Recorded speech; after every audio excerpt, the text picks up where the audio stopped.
তরুণেরা হাবিবে আমানি ঘরে গিয়ে নিজের কন্যাকে দাঁড়াতে দেখে আর হাঁটতে দেখে চোখের পানি আর রাখতে পারে না। হাবিবে আমানি বলতে লেগেছে, মা রে অবস্থা কি করে দেখলাম মা, কি হয়েছে মা তোর বোন রে মা? ওই কন্যা বলতে লেগেছে, বাবা এক রাত্রে ঘুমিয়েছিলাম, খবের মধ্যে একজন সুন্দর চেহারাওয়ালা মানুষ এসেছে। কি সুন্দর তিনাকে দেখতে, মানুষ যে এত সুন্দর হয় আব্বা কোনোদিন দেখিনি, কল্পনা করিনি মারে। তারপরে কি হয়েছে? ওই কন্যা বলতে লেগেছে, ওই সুন্দর চেহারাওয়ালা মানুষটা আমাকে বলতে লেগেছে, মারে উঠে দাঁড়াও। আমি বললাম আমি প্যারালাইসিস জন্মগত উঠতে পারি না। ওই মানুষটা বলতে লাগলো, মারে দিল থেকে বলো লা ইলাহা ইল্লাল্লাহু মুহাম্মাদুর রাসূলুল্লাহ। আমি পড়ে নিলাম, বললো বিসমিল্লাহ বলে উঠে দাঁড়াও। আমি যখনই উঠতে লাগলাম, আমার আব্বু হাবিবে আমানি আমি উঠে দাঁড়াতে পারলাম, চলতেও শুরু করে দিয়েছি। এ যুবকেরা, হাবিবে আমানি জিজ্ঞাসা করে, মারে খবে জিনাকে দেখেছো, কিছু কি হুলিয়া বর্ণনা করা যাবে? ওই কন্যা বলতে লেগেছে, বাবা তিনি যখন মুচকে হেসেছিলেন, দুই ঠোঁটের বীজকান দিয়ে মতি ঝরতে ছিল, নূরের আলো বেরিয়ে যেছিল, তিনার ভুরুখানা জোড়া ছিল, তিনার চুলগুলো বড় বড় ছিল। তিনার বর্ণনা কি দেবো আব্বা, এরকম মানুষ হতে পারে ভাবা যায় না। হাবিবে আমানি বুঝতে আর বাকি রইল না, চোখ ভরা পানি নিয়ে বলল, মারে আমি আর ঘরে যাব না, আমার কাজ বাকি আছে, দেরি আর করা যাবে না, আমাকে ফিরতে হবে। ওই সময় কন্যা বলে, তিনি একটা কথা বলেছিল আপনাকে জানাবার জন্য। কি কথা বললি মা, তাড়াতাড়ি বল। ওই সময় কন্যা বলে, এ বাবা শুনে রেখে দাও, ওই মানুষটা ব্যক্তিটা বলেছিল, মারে তোমার আব্বা খুব শিগগিরই লা ইলাহা ইল্লাল্লাহু মুহাম্মাদুর রাসূলুল্লাহ এই কলেমা পড়ে নি আমার সাথে নিয়ে যাবে। আরো জোরে বলুন সুবহান। বাপেরা এটা শুধু নয়, যুগে যুগে নবী আলাইহিস সালামদের উপরে দুই শক্তি সব থেকে বেশি অত্যাচার করেছে। এক শক্তি হলো অন্যায়কারী শাসক, জালিম শাসক, তারা নবীদের উপরে সব থেকে বেশি জুলুম করেছে। দ্বিতীয় নম্বর হলো ধর্মের দোকান খুলে যারা ভণ্ডামি করে, তারা নবীদের উপরে সব থেকে বড় জুলুম করেছে। এ যুবকেরা, এই জুলুম থেকে আমার নবী পাক বাদ যায়নি। আমার নবী পাকের উপর অনেক জুলুম হয়েছে। আমার নবী পাকের উপরে জুলুম করেছিল ফেরাউন, আমার নবীর উপরে জুলুম করেছিল আবু জেহেল, উতবা, সাইবা, বলহা, চারিদিক দিয়ে আমার নবীকে জুলুম করতে চেয়েছিল। এ যুবকেরা এমনও জুলুম করতে চেয়েছে, আমার নবী পাককে মারার জন্য কুয়া খুঁড়েছে, ওই কুয়াতে আবু জেহেল পড়ে গেছে। পরে আমার নবী তাকে উঠিয়েছে। আমার নবী পাককে মারার জন্য নানান দিক দিয়ে তারা ষড়যন্ত্র করেছে। এমনকি এক তারিখে বিশাল বড় পৃথিবীর জাদুকরকে ডেকে নিয়ে এসেছে। তাহলে জাদুকরদের সাহারা সর্বসময় জালিমরা লাইনা লাইনা, কথা বলছেন না তো? আল্লাহ নবীর উপরে নানান দিক দিয়ে জুলুম শুরু হয়ে গেল। এমন সময় আবু জেহেল একটা জাদুকরকে ডেকে নিয়ে এলো, যার বাড়ি হলো ইয়ামিনে, যার নাম হলো হাবিবে আমানি। আমার আম্মা জানের আগা মন দিয়ে শুনবেন, সব জায়গায় তো আপনারা যেতে পারেন না, তবুও যুবকরা ছুটে ছুটে যায় হাজারো আসনে। তাই গ্রামে গ্রামে করার জন্য সবাই চিন্তা করে। আমিও বলি সময় কম হওয়ার পরও গ্রামে গ্রামে একটু যেতে হবে। কেন? আমার মা বোনগুলোরও জানা দরকার, তারা দুনিয়ায় আমার মা হয়েছে, জান্নাতে কেন একসাথে যাব না? দুনিয়ায় তারা আমাদের বোন হয়েছে, জান্নাতে কেন একসাথে যাব না? শুধু দুনিয়ায় আমাদের সম্পর্ক নয়, আল্লাহর জান্নাতে আমরা একসাথে যাব। বলুন ইনশাআল্লাহ। এ যুবকেরা, তরুণেরা, বাপেরা, ওই হাবিবে আমানিকে নিয়ে আসলো। হাবিবে আমানি আমার নবী পাককে পরীক্ষা করতে গেল। কেন? আবু জেহেল বলেছে মুহাম্মদ একজন জাদুকর, নাউজুবিল্লাহ। কিন্তু হাবিবে আমানি জানে জাদু জমিনে হয়, আসমানে হয় না। তাই হাবিবে আমানি আমার নবী পাকের কাছে এসে বলেছিল, হে মুহাম্মদ তুমি নাকি নবী দাবি করেছো, কিন্তু আবু জেহেল তোমাকে জাদুকর বলছে। আল্লাহ নবী বলতে লাগলেন, লা ইলাহা ইল্লাল্লাহ আনা মুহাম্মাদুর রাসূলুল্লাহ। আল্লাহকে সেবা কই এলাকা নেই, আমি মুহাম্মদ আল্লাহর প্রিয় রাসূল। এ যুবকেরা হাবিবে আমানি ওই সময় বলেছিল তাহলে আসমানে কিছু করে তুমি দেখাও, কেন নবীরা মুজিজা দেখায়, তুমি মুজিজা দেখো। হাবিবে আমানি জানে জমিনে দেখাবো না, কেন জমিনে জাদুও চলে আমি বুঝতে পারবো না, এই আসমানে দেখায়, আসমানে জাদু চলে না। এই হাবিবে আমানির কথা শুনে আমার নবী পাক যখন আসমানের দিকে মুখটা তুললে পূর্ণিমার চাঁদ উঠেছিল, আমার নবী পাক বলতে লাগলো এই হাবিবে আমানি রে, ওই আকাশের চাঁদটাকে কি দুটুকরো করে দিলে হবে? নবী পাকের কথা শুনে হাবিবে আমানির বল বন্ধ হয়ে গেছে, জবানের কথা বন্ধ হয়ে গেছে। চাঁদ দুটুকরো করবে কি কথা? এটা কি কখনো সম্ভব? আমি হাবিবে আমানি তাই কথা বলতে পারেনি, কিন্তু হাবিবে আমানি জানে না কে ইশারাটা দেবে। জিনার ইশারাতে চাঁদ তো দূরের কথা, ডুবা হওয়া সূরজ আবার ফিরে এসেছিল। মাইকের আওয়াজে বুঝছেন তো নাকি? আমার নবী হযরতে আলীর নামাজ কাজা হয়ে গেছিল, জানেন তো নাকি? আসরের নামাজ, সূর্য ডুবে গিয়েছিল, আল্লাহ নবী বললেন আসো। সূর্য উঠেছিল না ওঠেনে? আরে ইনাকে লিডার বলে মানো, বাকি কার পিছনে ছোট তোমরা? হ্যাঁ, কে কাকে মানছে দেখার দরকার নেই। তোমরা উম্মতে মুহাম্মাদি, তোমাদের লিডার ইনি, তোমাদের নেতা ইনি, তোমাদের শাহিনশাহ ইনি, তোমাদের নবী ইনি। আব্বাসও তোমাদের লিডার নয়, আব্বাসও ইনার গোলাম। বাবেরা, নওজোয়ান তরুণেরা, হাবিবে আমানি যখন আমার নবী পাককে বললেন আসমানে কিছু দেখাও, আমার নবী পাক যখন বলল চারটা দুটুকরো করে দেবো নাকি, হাবিবে আমানি চুপ হয়ে গেলেন, জবানে আর কথা বেরোচ্ছে না, কেননা সে হতভম্ব হয়ে গেল। চাঁদ কি কখনো দুটুকরো করা যায়? এটা কি কোনো নবীরাও করতে পারবে নাকি? এই অভিজ্ঞতা তারা ছিল না যে জিনার সামনে তুমি কথা বলতেছো, ইনি নবীদের নবী, জিনার সামনে তুমি কথা বলতেছো, ইনার জন্যই কায়নাত তৈরি হয়েছে, জিনার সামনে তুমি কথা বলতেছো, ওই চাঁদটাও তৈরি হয়েছে ইনারই নূর মুবারক থেকে। এ যুবকেরা, তরুণেরা, বাপেরা, রে হাবিবে আমানি আর কথা বলতে পারলো না। আমার নবী পাক শাহাদাত উংলিটা ইশারা করে দিল, যখন ইশারাটা করে দিল ওই চাঁদটা দুটুকরো হয়ে গেল। শুধু সামান্য দুটুকরো হয় না, পুরো ইমাতা থেকে উমাতা নিজেকে চিড়ে দিয়ে এক ফালি পাহাড়ের ইমাতাতে আর এক ফালি উমাতাতে। এ যুবকেরা, শ্রেষ্ঠ নবীর উম্মাত দাবি করো, শ্রেষ্ঠ মানুষ মুসলমান দাবি করো, নিজেকে একবার বুকে হাত দিয়ে বলো তো দেখি, তোমার হাতে যদি একটা অস্ত্র দেওয়া হয় আর তোমাকে যদি বলা হয় নবী পাকের জন্য কলিজাটা বার করো, তুমি বার করতে পারবে না। যদি বলা হয় একটা উংলি কেটে দেখাও, তুমি আমি পারবো না। কিন্তু ধন্য জানায় আকাশের চাঁদ তোকে, তুই আমার নবীকে কত ভালোবাসলি, তুই নিজেকে পুরো নিজে দুটুকরো করে দিলি। কেননা এখানে আমার মুহাম্মদ রাসূলুল্লাহর ইজ্জতের ব্যাপার আছে। যত কষ্টই হোক না কেন, আমি চাঁদ নিজেকে হুজুরের জন্য কুরবান করে দিলাম। আরো জোরে বলুন সুবহান আল্লাহু আকবার। আর যারা বড় বড় ইসলামের রহনুমা সেজে বসে আছে, ইসলামের ডিফেন্সকারী, সে মৌলী সাহেব হোক আর নেতা সেজা হোক, যেসব মুসলমান আছে বলো, তাদেরকে যদি বলা হয় তুমি তোমার দলের নেতা যখন ইসলামের বিরুদ্ধে কথা বলবে, তুমি দাঁড়িয়ে গিয়ে বলো এটা ভুল বলছো, বলবে কেউ? এক কথা বলে, কেন বলবে না? পরের বাড়ি যদি টিকিট না পাই। আমার কথা কি খারাপ লাগলো? তাহলে এটা কিসের মুসলমান? আর এই মুসলমানের উপরে তুমি আমি যদি ডিফেন্স করে চলি, ভরসা করে চলি, তাহলে এরা তো যে জালিমদের কাছে ভেতরে ভেতরে বিক্রি করবে। তাই তো আজকে আমার মসজিদকে বাঁচাতে পারছি না। আজকে আমাদের সাহায্য নেবে, আমাদের দিয়ে সবকিছু করাবে, আর লাস্টে আমাদের দুশ্মনের সঙ্গে যে তুমি হই হই করবে। এই মুনাফেকদের চিনা দরকার আছে না নাই? সতর্ক হন বাপেরা, নওজোয়ান তরুণেরা। এত চিৎকার চেঁচামেচি করার পিছনে একটাই কারণ, আমার নবী পাকের দ্বীনের উপরে আজকে হামলা করতে চাইছে। এ যুবকেরা, তরুণেরা, বাপেরা, এই হামলাকারীরা যুগে যুগে করেছে, তারা মিটে গেছে, আমরা কখনো মিটিনি। অর্থাৎ ইসলাম কখনো মিটে যায়নি।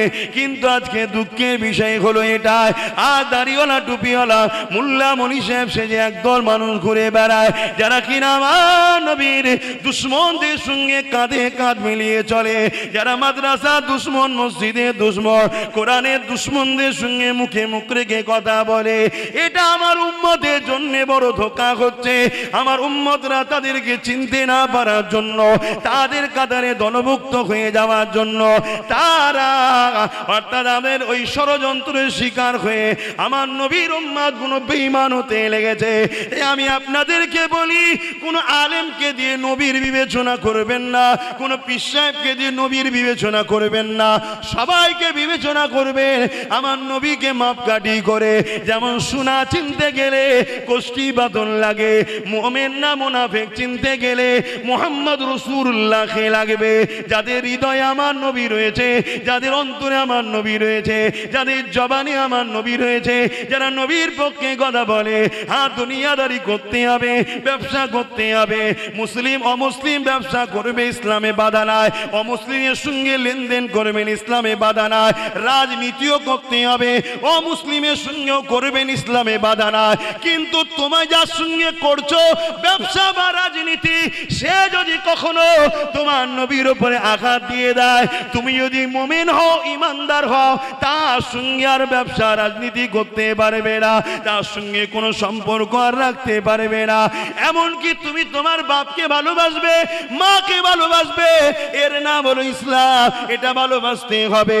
কিন্তু তোমার আব্বা, তোমার আম্মাও যদি কোনোদিন আমার নবীর বিরুদ্ধে, কোরআনের বিরুদ্ধে কথা বলে, আর তুমি যদি ইসলামের ইমানদার দাবি করো, ওই বাপ মার সঙ্গে আর কোনো সম্পর্ক রাখা যাবে না। শুনছেন তো নাকি? হ্যাঁ, কেন? কোরআন, নবী, বাপ মার ওপরে। জোরে বলুন সুবহানাল্লাহ। আর যদি তোমার পাড়ার কোনো লোক তোমার বাপ মার বিরুদ্ধে খারাপ কথা বলে, ওই পাড়ার লোকের সঙ্গে সম্পর্ক রাখা হারাম, কেন ওই পাড়ার লোকের থেকে তোমার বাপ মা আগে। আমি বুঝতে পারছি তো নাকি? হ্যাঁ, অতএব মোমেন চিনবেন কি করে? এইভাবে চিনতে হবে যে কেউ আমার নবীর বিরুদ্ধে কথা বলবে, ইসলামের বিরুদ্ধে কথা বলবে, মাদ্রাসার বিরুদ্ধে কথা বলবে, আর তার সঙ্গে মুখে মুখ রেখে কথা বলবে, সহযোগিতা করবে, এটা কখনো মুমিনের আলামত হতে পারে না, এলো মুনাফিক। এই মুনাফিক উলামা, বক্তা, পীর সাহেব, পীরজাদা, হাজি, গাজী যেই হোক, এর থেকে যদি দূরে না সরো, তাহলে ধ্বংস অনিবার্য তোমাদেরকে হতে হবে। মসজিদ, মাদ্রাসা, ইসলাম ধ্বংস হবার নয়, হবেও না। কথা শুনছেন তো নাকি? ইসলামকে যারা ধ্বংস করতে গেছে, আমার আল্লাহ তাদের দ্বারা ইসলামকে আবার হিফাজত করিয়ে দিয়েছে। তরুণেরা, আবু জেহেল আমার নবী পাককে মারার জন্য সুপারি কিলার যেমন বলা হয়, আমার নবীকে মারার জন্য ওমর ফারুককে ঠিক করেছিল।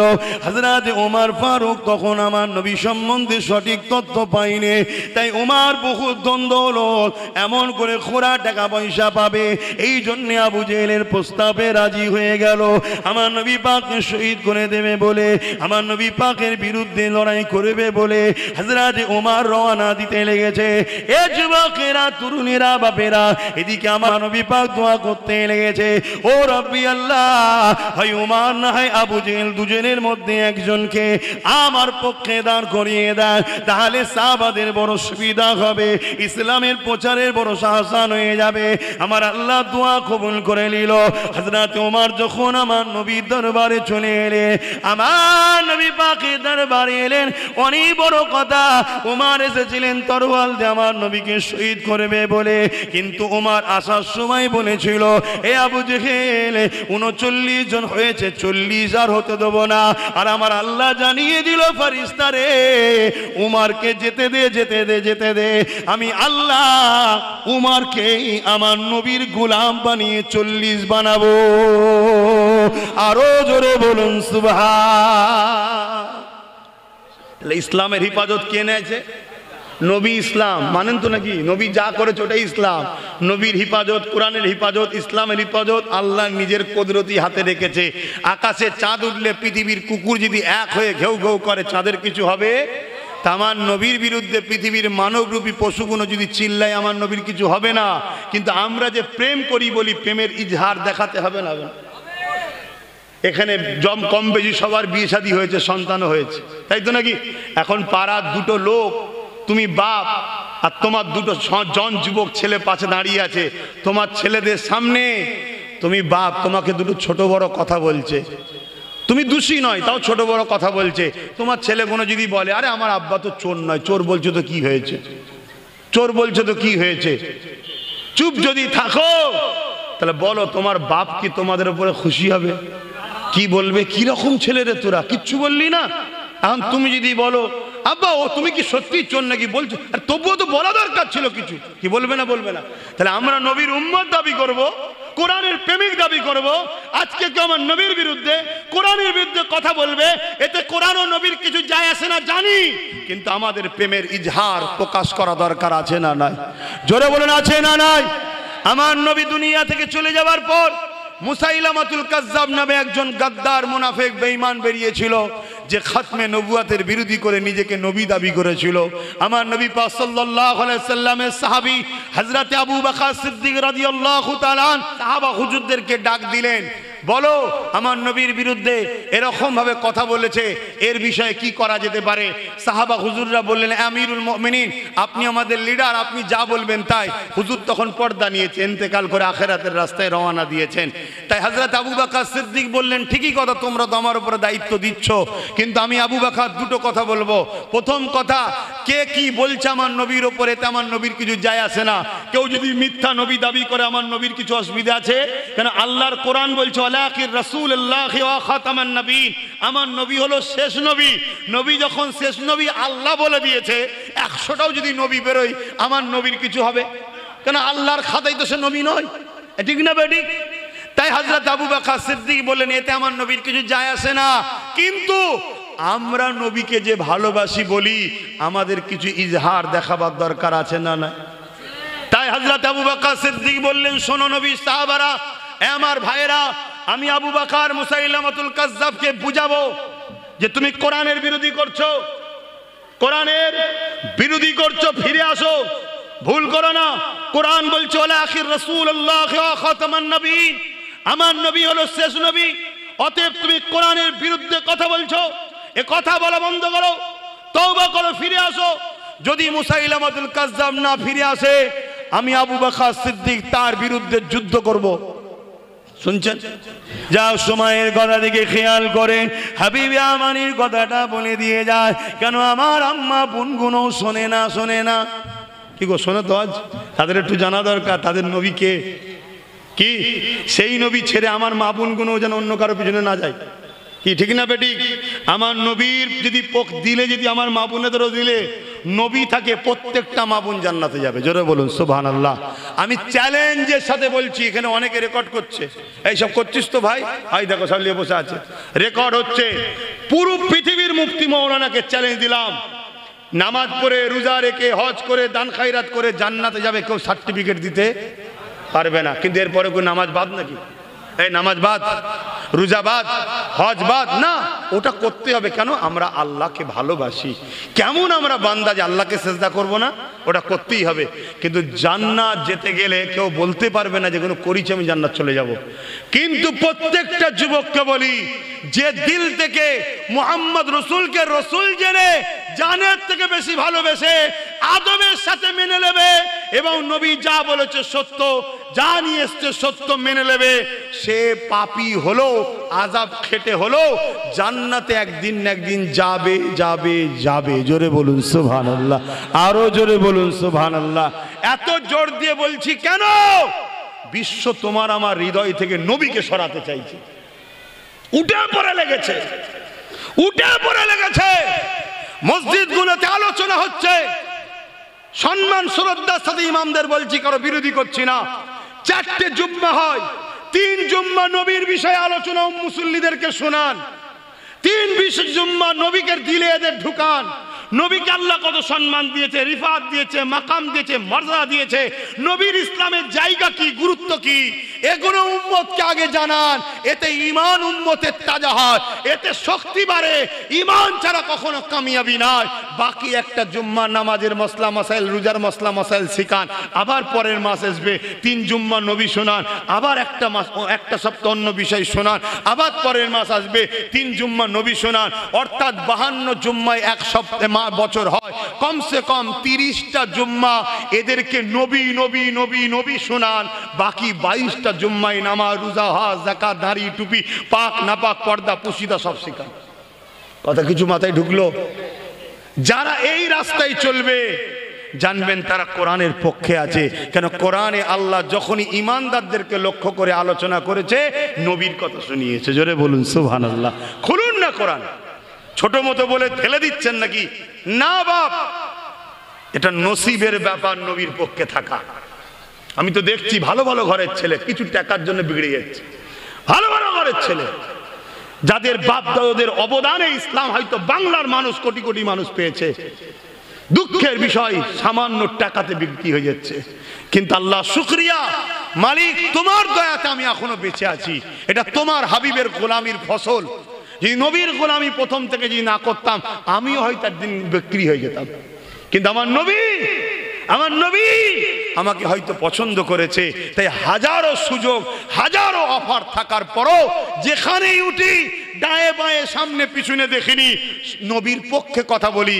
এতে কার মুখ ভার হবে, কে উঠে চলে যাবে, কার বুকে ব্যথা হবে, কার কষ্ট হবে, কে মেম্বারে আছে, কে নিচেই আছে, কে কোন মাদ্রাসার মোহতারিম, কে কোন মাদ্রাসার শিক্ষক করে, কে কার দালালি করে, ওসব কিছু আমার দেখার সময় থাকে না। মাইকটা পেয়ে গেলে হয় সঙ্গে সঙ্গে মোস্তফার গোলামি শুরু করি। কেন? আমার আল্লাহ মুখ খুললেই নবীর শানের কথা শুনিয়েছে। জোরে বলুন সুবহানাল্লাহ, আরো জোরে বলুন সুবহানাল্লাহ। তাই আমার আম্মা বোনগুলো তারাও শুনবে না। তাই হাবিবি আমানি আমার নবীকে বলছে চাঁদ দুটুকরো আমার নবী দেখিয়ে দিলেন, দুদিকে চলে গেল। আমার দেশের এক রাজা ছিল কেরলের চিরামান, সে দেখছিল এখান থেকে অনেক বড় কথা, ভারতবর্ষ থেকে আমার নবীর হাতে হাত দিয়ে ইমানের কলেমা পড়তে চলে গেল মক্কায়। জোরে বলুন সুবহানাল্লাহ। এই দৃশ্য দেখে কলেমা পড়ে নিল। আবু জেহেলের পাশে যারা ছিল তারাও কলেমা পড়লো। কিন্তু আবু জেহেল হাবিবি আমানিকে বলছে দেখেছো কত বড় জাদুকর। টাইম কিন্তু এখনো আছে, মেঘলা বলে ঘাবড়াবেন না, আমি ঠিক সময় ছেড়ে দেবো, উজুও করবেন, নামাজও পড়বে। এই অকেয়াটা বলেই সালাম পড়াবো। আপনাদের অসুবিধা হচ্ছে বাবেরা, নওজোয়ান তরুণেরা? কিন্তু হাবিবি আমানি তখনও কলেমা পড়েনি।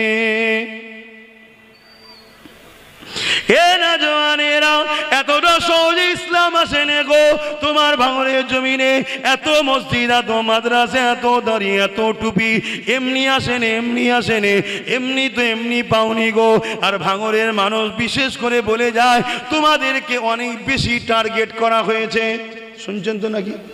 কেন? তোমাদের মধ্যে যে একতা আছে, তোমাদের মধ্যে যে ইউনিট আছে, তোমাদের মধ্যে একে অপরের যে মিল মহব্বত আছে, বাইরে থেকে কোনো সন্ত্রাস এলে তোমাদের কাছে মোকাবেলাই পারে না। এই যে তোমাদের একতা রয়েছে, এই একতাটাকে টুকরো টুকরো করার জন্যে ইসলামের দুশমন গাদ্দারেরা হাজারো চেষ্টা করছে, হাজারো দিক দিয়ে চেষ্টা করছে। কখনো কখনো এমনও পরিকল্পনা হবে বিভিন্ন জিনিস তৈরি করার নামে তোমাদের এলাকা সম্পদকে নিয়ে তোমাদের ঘরে বিচ্ছিন্ন করে দেবে। এই সংখ্যাগরিষ্ঠ থেকে সংখ্যালঘু করে দিবার প্ল্যান হবে। এ যুবকেরা তাই বলে দিয়ে যায়, এর কারণ হলো এটা, ভাঙরের মুসলমানদের মধ্যে ইমানের জজবা আছে, এদের মধ্যে আর কিছু হোক চাই না হোক, হালকা বয়সের যুবক হলো ভুল হয়তো করে ফেলেছে, কিন্তু ইমানের জায়গায় এরা পাকাপোক্ত রয়েছে। কেন থাকবে না?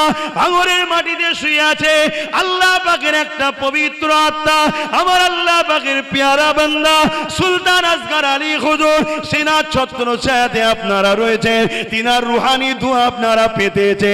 তাই ভাঙরকে মিটাবার জন্যে, ভাঙরকে টুকরো টুকরো করার জন্যে, ভাঙরের জমিকে হরণ করে নিয়ে বিভিন্ন জিনিস করার নামে মুসলমানদের ঘরে বিচ্ছিন্ন করে দিবার হাজারো ষড়যন্ত্র প্ল্যান চলছে বাবা। এটা মিডিয়ায় পাবেন না, এটা বিভিন্ন জায়গায় শুনতে পাবেন পারবেন না, কারণ এটা অন্তরের চোখের খবর তোমাকে জানাতে লেগেছি। তাই বলে দিয়ে যায়, যেভাবে একতা হয়ে আছো একতা হয়ে থাকো। ছদ্মবেশী মুনাফিক দেখে এমন করে গাদ্দার মুনাফিকদের পাল্লায় পড়ে নিজেদের মধ্যে ডিভাইড হয়ে যেও না, মিলে মিশে থাকো, লোভ লালসা করতে যেও না। কেননা সামান্য লোভে কিছু খেতে গিয়ে এত বড় বিপদ এসে যাবে। তাই প্রবাদ বাক্য আছে, লোভে পাপ পাপে মৃত্যু, তখন আর কোনো উপায় থাকবে না।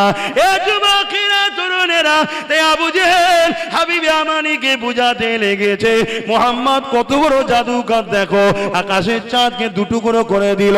কিন্তু হাবিবে আমানি জানে মুহাম্মদ জাদুকর নয়, কেন আকাশে জাদু চলে না। কিন্তু হাবিবে আমানি তখনও কলেমা পড়েনি গো, তখনও মুসলমান হয়ে যায়নি গো। হাবিবে আমানি আমার নবী পাককে লক্ষ্য করে বলে, এ আব্দুল্লাহর বেটা মুহাম্মদ সাল্লাল্লাহু আলাইহি ওয়াসাল্লাম, বলতে কি পারবে আমার অন্তরে একটা কষ্টদায়ক কথা রয়েছে, ওই কথাটা কি তুমি বলতে পারবে? বড় দুঃখের সাথে বলতে হয়, তৎকালীন বেঈমানেরা জানতো নবী তারা হবে যারা অন্তরের খবর বলতে পারবে। আজকের মুফতি মাওলানারা বলে নবী নাকি অন্তরের খবর জানে না। এই মুনাফিক গাদ্দার গুলোকে চিনুন, এরা বিদেশি টাকা নিয়ে আমার নবীকে অন্তরের খবর জানে না শিখাচ্ছে। কোন মুসলমান যদি বলে নবী অন্তরের খবর জানে না, সঙ্গে সঙ্গে বেঈমান কাফের হয়ে যাবে। আমার নবী পাককে অন্তরের খবর জানাবার ক্ষমতা আমার আল্লাহ দিয়ে দিয়েছে।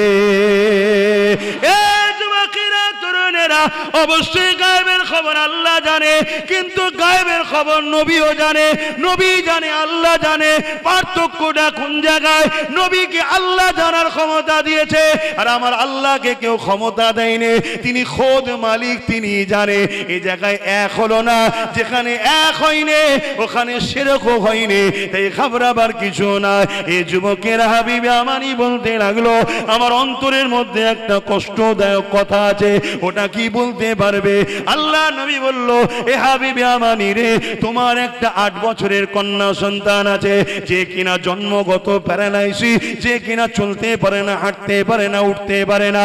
তাই তুমি বাপ হয়ে ওই কন্যার এই দৃশ্যটা দেখে তোমার বড় কষ্ট বেদনা হয়। তুমি মনে করো তোমার কন্যা একদিন উঠলে তুমি বড় খুশি হবে। এই কথাটা শুনে হাবিবে আমানি আর চোখের পানি রাখতে পারে না, কিন্তু তখনও কলমা পড়েনি। এত সহজে ইসলাম হয়নি বাপ। আজকে পেটের জন্য ইসলাম না শেষ হয়ে যায়, একটু মাথায় রাখেন। এ যুবকেরা, তখন হাবিবে আমানি কলমা পড়েনি, সুজা চলে গেল ইয়ামিনে। তখন তো এত প্লেনও নাই, যাতায়াতের ব্যবস্থা নাই, উটের পিঠে অনেক দিন ধরে যেতে লাগে। হাবিবে আমানি ঘরে ফিরে গেল। ইয়ামানে গিয়ে নিজে ঘরে দরজার করে আঘাত দিল। দরজায় যখন আঘাতটা দিয়েছে, ওই দরজা খানাকে খুললো। হাবিবে আমানি চোখ বড় হয়ে গেছে, অবাক হয়ে দেখতে লেগেছে, আমার যে কন্যাটা হাঁটতে পারে না, চলতে পারে না, আজকের এই কন্যাটা নিজের পায়ে দাঁড়িয়ে দরজা খুলে দিয়ে হাঁটতে শুরু করেছে। আরো জোরে বলুন সুবহান। এ যুবক শোনো, আমার নবীকে লিডার বলে মানো। আমি আব্বাস সিদ্দিকী পৃথিবীর দ্বিতীয় কাউকে লিডার মানি না। আমার লিডার হলো মুহাম্মদ রাসূলুল্লাহ। যারা দুনিয়ার জমিনে রাজনীতি করছে, জুলুম যদি না করে, তাদের পক্ষে সাপোর্ট আমার থাকবে এতটুকু, কিন্তু লিডার বলে মানি না। লিডার আমার মুহাম্মদ রাসূলকে মানে। কেন? আমার নবী বলেছে, তোমরা জালিমদের পক্ষে থেকো না, এই জালিম যেই হোক তার পক্ষে থাকি না। তোমরা মুসলিমের পক্ষে থাকো, মজলুম যতই দুর্বল হোক না কেন তার পক্ষে থাকি। কেন? আমার নবী জানিয়ে দিয়েছে, মুসলিমের পক্ষে কেউ না থাকো, আমার আল্লাহ তিনি থাকে। এ যুবকেরা তরুণেরা, হাবিবে আমানি ঘরে গিয়ে নিজের কন্যাকে দাঁড়াতে দেখে আর হাঁটতে দেখে চোখের পানি আর রাখতে পারে না। হাবিবে আমানি বলতে লেগেছে, মারে অবস্থা কি করে দেখলাম মা, কি হয়েছে মা তোর বোনের মা? ওই কন্যা বলতে লেগেছে, বাবা এক রাত্রে ঘুমিয়েছিলাম, খবের মধ্যে একজন সুন্দর চেহারাওয়ালা মানুষ এসেছে। কি সুন্দর তিনাকে দেখতে, মানুষ যে এত সুন্দর হয় আব্বা কোনোদিন দেখিনি, কল্পনা করিনি। মারে তারপরে কি হয়েছে? ওই কন্যা বলতে লেগেছে, ওই সুন্দর চেহারাওয়ালা মানুষটা আমাকে বলতে লেগেছে, মারে উঠে দাঁড়াও। আমি বললাম আমি প্যারালাইসিস জন্মগত উঠতে পারি না। ওই মানুষটা বলতে লাগলো, মারে দিল থেকে বলো লা ইলাহা ইল্লাল্লাহু মুহাম্মাদুর রাসূলুল্লাহ। আমি পড়ে নিলাম, বললো বিসমিল্লাহ বলে উঠে দাঁড়াও। আমি যখনই উঠতে লাগলাম, আমার আব্বু হাবিবে আমানি, আমি উঠে দাঁড়াতে পারলাম, চলতেও শুরু করে দিয়েছি। এ যুবকেরা, হাবিবে আমানি জিজ্ঞাসা করে, মারে হবে জিনাকে দেখেছো? কিছু কি হুলিয়া বর্ণনা করা যাবে? ওই কন্যা বলতে লেগেছে, বাবা তিনি যখন মুচকে হেসেছিলেন, দুই ঠোঁটের বীজকান দিয়ে মতি ঝরতে ছিল, নূরের আলো বেরিয়ে যেছিল, তিনার ভুরুখানা জোড়া ছিল, তিনার চুলগুলো বড় বড় ছিল। তিনার বর্ণনা কি দেব আব্বা, এরকম মানুষ হতে পারে ভাবা যায় না।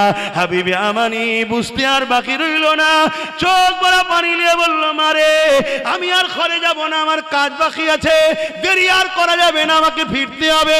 ওই সময় কন্যা বলে, তিনি একটা কথা বলেছিল আপনাকে জানাবার জন্যে। কি কথা বললি মা, তাড়াতাড়ি বল। ওই সময় কন্যা বলে, এ বাবা শুনে রেখে দাও, ওই মানুষটা ব্যক্তিটা বলেছিল, মারে তোমার আব্বা খুব শিগগিরই লা ইলাহা ইল্লাল্লাহু মুহাম্মাদুর রাসূলুল্লাহ এই কলেমা পড়ে নি আমার সাথে দাঁড়িয়ে যাবে। আরো জোরে বলুন সুবহান।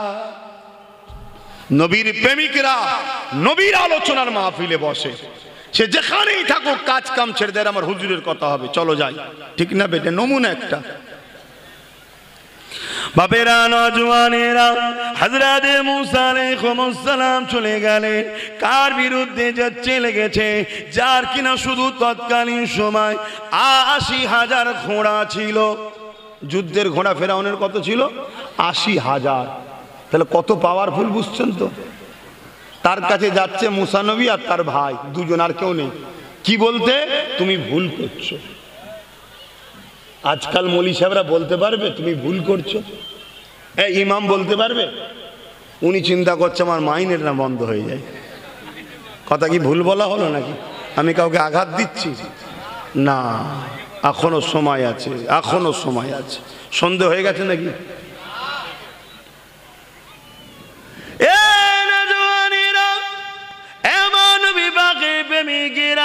ভুল আমাকে বুঝলে হবে না। কেন আমি এসেছি আমার নবী পাকের পক্ষে, কোরআনের পক্ষে, দ্বীনের পক্ষে কথা বলতে। তাই আপনাদেরকে জানিয়ে দিয়ে যায়, হযরতে মুসা আলাইহিস সালাম ফিরআউনের কাছে চলে গেল। ফিরআউনকে যে বলতে লাগলো, এ ফিরআউন তুমি অন্যায় করছো, জুলুম করছো, তুমি মানুষের উপরে অত্যাচার করছো, তুমি এখনো জুলুম বন্ধ করো, ইত্যাদি ইত্যাদি কথা যখন বলল, ফিরআউন রেগে লাল হয়ে গেল। মুসা নবীকে অনেক দিক দিয়ে ক্ষতি করার চেষ্টা করেছে, কিন্তু ফিরআউনের সব থাকার পরও মুসা নবী সিনার পাহাড়ের কাছে ফিরআউন দুর্বল হয়ে গেল। লাস্টে ফিরআউন ভাবলো মুসা মনে হয় জাদু করে। যে যে লাইনের রে বাবা, মুসা মনে হয় জাদু করে, তা জাদুকর নিয়ে আসো। কত জাদুকর? ৭০,০০০ জাদুকর জোগাড় করেছে। কত? সংখ্যাগুলো মনে রাখবেন, ৭০,০০০ জাদুকর। মুসা নবী যাচ্ছে একা, সাথে ভাই হারুন, দু ভাই যাচ্ছে, আর তো কেউ নেই, যাচ্ছে ৭০,০০০ জাদুকর। কেন? জনগণ মুসা নবীর দিকে আসতে চায়, ফেরাউনের ভয়ে আসতে পারেনি। আজও জনগণ কোরআনের মাহফিলে আসতে চায়, আজকের ফেরাউনগুলোর জন্য পারেনি। এরকম লোক আছে না নাই? কিন্তু আজকেও হারুন ও হারুন ও মুসাও আছে না নাই? মানে তাদের সুন্নতে চলাই তো আমরা হাজারো ভয়কে অপেক্ষা করে আসি, ঠিক না বেটি? আমরা মুসা নবী ও হারুন নবীর সাথে আছি, জোরে বলুন সুবহানাল্লাহ। কিন্তু দিল অনেকের কাঁধে যেতে পারে না। আল্লাহর রাহে আগায় যাও, ভয় খেও না, আল্লাহকে ভয় রেখে তাকবীর দাও। আল্লাহর ভয় হৃদয়ে যার থাকে, দুনিয়া তাকে ভয় করে, জোরে বলুন সুবহানাল্লাহ। আর আল্লাহকে যারা ভয় করবে, ওয়ালিমান খাফা মাকাম রাব্বিহি জান্নাতান, আমার উলামা ভাইয়েরা আছে, আল্লাহ তাদেরকে দুটো দুটো জান্নাত দেবে। জোরে বলুন সুবহানাল্লাহ। হযরতে মুসা আলাইহিস সালাম চলে গেল। ফেরাউন 70,000 জাদুকরকে ডেকেছে। ফেরাউনের জাদুকরেরা তারা একটা করে রশিকে জমির উপরে ফেলে দিল। ওই রশিগুলো একটা একটা সাপ হয়ে গেল। এ যুবকেরা, তরুণেরা, 70,000 দড়ি, 70,000 সাপ দেখতে কেমন লাগছে ভয়ঙ্কর, বুঝে দেখো।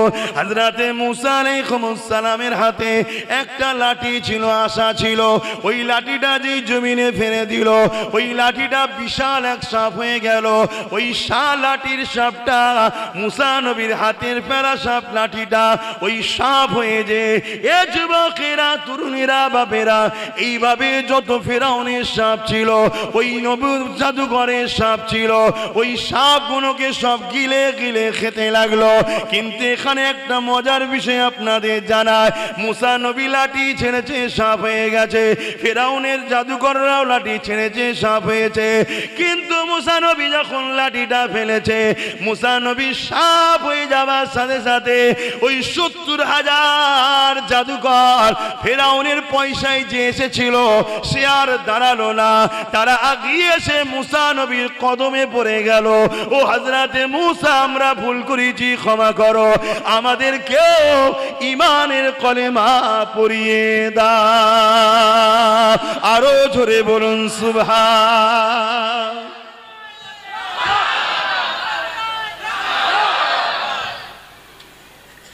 কি ব্যাপার? জাদুকররা দড়ি ছেড়েছে, সাপ হয়েছে। মুসা নবী লাঠি ছেড়েছে, সাপ হয়েছে। ওরাও সাপ করেছে, হুজুরও সাপ করেছে। তা ওরা হুজুরের সাপ থেকে চলে এলো কেন? কখনো ভেবেছেন জাদু আর মোজেজার মধ্যে কি পার্থক্য? এটা মন দিয়ে শোনেন। যারা জাদু করে তারা জানে যে আমরা মানুষের শুধু ধোঁকা দিই, চোখের ওপরে মানুষকে ধোঁকা দিই। জাদুকররা জানে 70,000 দড়ি, 70,000 দড়ি আছে, একটাও কিন্তু হাকিকাতে সাপ হয়নি, লোক দেখছে সাপ। শুনছেন তো নাকি? ওটা হাকিকাতে কি আছে? দড়ি। কিন্তু জাদুকররা দেখছে, আরে মুসা যে লাঠিটা রাখলো, ওই লাঠি তো লাঠি আর নেই রে, সত্যিকারেরই সাপ হয়ে গেছে। জোরে বলুন সুবহানাল্লাহ। আরো চিৎকার দিয়ে বলুন সুবহানাল্লাহ। অতএব এই ক্ষমতাটা কার? আল্লাহর। জাদুকরের ক্ষমতা নাই, কেন শয়তানের তাবেদারি তারা। তাই সাপ হয় না, দড়ি থাকে, কিন্তু লোক দেখছে সাপ।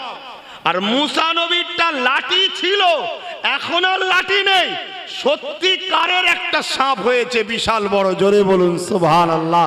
তাই জাদুকররা বলছে, আরে এ তো জাদুকর নয়, এ তো নবী। কারণ নবীদেরকে আল্লাহ মোজেজা দেয়, ওলিদেরকে কারামত দেয়। চলো, দেরি করুনি, এই ফেরাউনের পাল্লাই পড়লে জাহান্নামে যেতে হবে, চলো। তারা সব যে মুসা নবীর কাছে ঈমানের কলেমা পড়লো। জোরে বলুন সুবহানাল্লাহ। আরো জোরে বলুন সুবহানাল্লাহ। কিন্তু আমার বুঝাবার বিষয়, জালিম জুলুমের চেষ্টা করেছে না করেনি? কিন্তু মুসা নবী ঈমানের শক্তিতে কামিয়াবি হচ্ছে না হয়নি?